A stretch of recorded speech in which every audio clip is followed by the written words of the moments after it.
What's up, Thrashers, and welcome back once again to the Thrash Maniac 99 YouTube channel.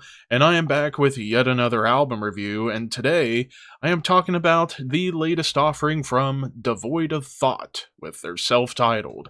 This also came out on April 24th, this time on Unorthodox Emanations, and this is the band's second studio full-length overall, and actually this is my first time checking this band out, but I've heard this name pop up here and there in broader conversations. So, for those who don't know, this is an Italian death metal slash progressive death metal band. Like, it's kind of an interesting hybrid of a lot of different bands that I'm a big fan of.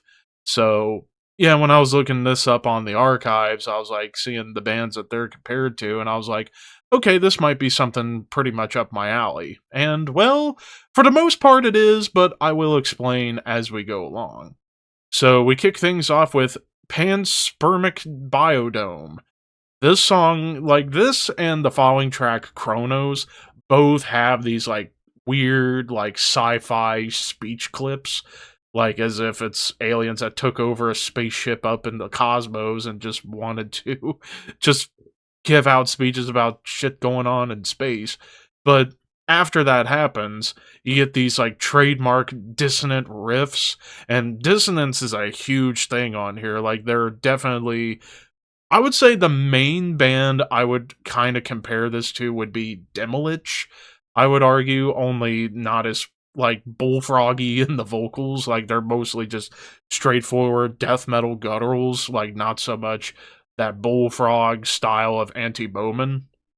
But yeah, dissonance is a real big thing across the board on this entire album. But it doesn't go full on in terms of speed. Like, it's going for a lot of groove. Like, there's a little bounce here and there, like especially here on this opening track.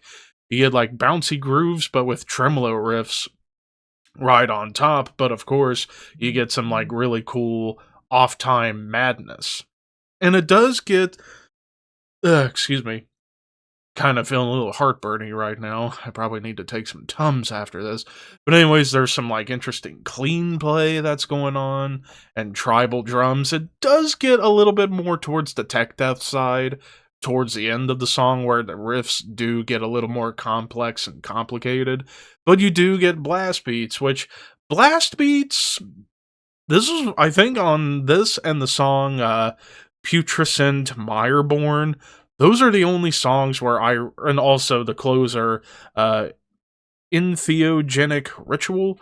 So yeah, it's like 3 of the 5 songs do have blast beats, but they're kind of used sparingly. Like, for the most part, this is mostly going for groovy pockets and, dare I say, like thrashy rhythms, not so much blast beats. But yeah, this opening track definitely got things off to an interesting start. And what I do like about this album is that the opening song and the closing song are the longest tracks. Like, the opening Panspermic Biodome is like 9.5 minutes, while the closer is 10 minutes. Whereas in between, like Chronos, for example, I think that one was over 5, and then Putrescent Mireborn was like 3.5, and then the second to last track, Oblivion Knots, is like 7 minutes plus. So they managed to pack 36 minutes into um, 5 tracks, which is really, really interesting to pull off. Kind of like the Dark Throne method, almost. But Chronos, the song itself, this was really where I heard the Demolich influence really come out. Like, heavy dissonant riffs on top of chugging grooves. There's even slight clean vocals, but they're kind of in the background in this like wall of sound that's going on. And whenever I heard clean vocals come in, I thought of Time Ghoul a little bit, which Time Ghoul was another band I saw get compared to Devoid of Thought. But this song does showcase a little bit more melody. Like, as the album progresses, some more melodic sections do show up, mainly in the guitars. Like Putrescent Mireborn, there's flat out like dissonant tremolo melodies that I would argue kind of reminds me a bit of Blood Incantation, who was like the number 1 band I saw get comparisons to. But Then you get to the final two tracks, Oblivionauts and Entheogenic Ritual. Like, they even bring in little hints of doom. Like, they'll slow it down, like, especially the opening on Oblivionauts. It is dissonant, but it's doomy. There's, like, really smooth bass work. Hell, there's even smooth bass work on Putrescent Mireborn that shows up as well. But Oblivionauts, it's arguably the heaviest song on the album. Like, it's got more sinister and vicious tremolo riffs. There's even some like straight up thrash metal riffs and really cool drum grooves. And hell, it for a brief moment goes punky. And then at the end, you get this like big soaring tremolo melody that comes in out of nowhere, and it just like soars right up into the stars. And then the closer, in Theogenic Ritual, this one brings out more of like an apocalyptic riffing style, very akin to like Incantation, for example. But you do get some more grisly tremolo riffs on here, and it turns into outright sinister, evil sounds for the most part. But then it gets back into the doom. But the dissonant tremolo melodies come in on top of the blast beats, which made for a really cool dynamic.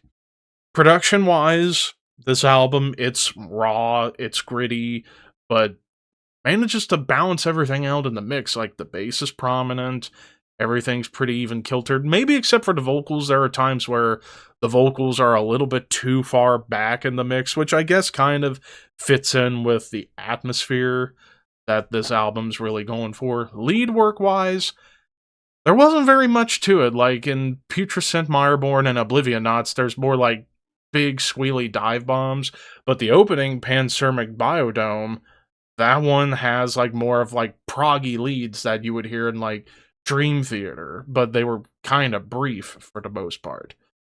Now, as far as any negatives go, I will say this album does get a little bit busy at times, even for the long songs. Like, they do get a little bit busy, but there are moments where they will let things breathe, like, especially in the opening track. They'll get more atmospheric to kind of let everything rest and bring in some clean play and those proggy leads. So there are moments where they will let some sections breathe, but for the most part, especially on the three middle songs, it just kind of feels a little too busy, and it just doesn't. It's like constant foot on the gas. It doesn't give you much of a breather. But also, this could be considered a challenging listen, especially if you're not used to like all over the place dissonant riffs that don't really feel like they stand out. Which, that's another issue I might have with this album, is that a lot of these riffs can be very indistinct as they just kind of blend into the chaos that's going on. But I think the songs are all really cool. I really like what they're going for the most part. So overall, I'm going to give this a 3.5. I think this is a pretty damn good album. I obviously need to check out their debut, which was like 2021, and then I'd be pretty much caught up with this band. So if you're into most especially Demolich, but if you also like Blood Incantation, Time Ghoul, Incantation, or even Tomb Mold, I'd say give this a listen. You might find some stuff you'll really enjoy. But of course, those are just my opinions. What did you guys think? Let me know in the comments below, and don't forget to like, comment, share, subscribe, all that fun stuff. But until next time, thank you for watching, keep your horns high, and your dreams wet.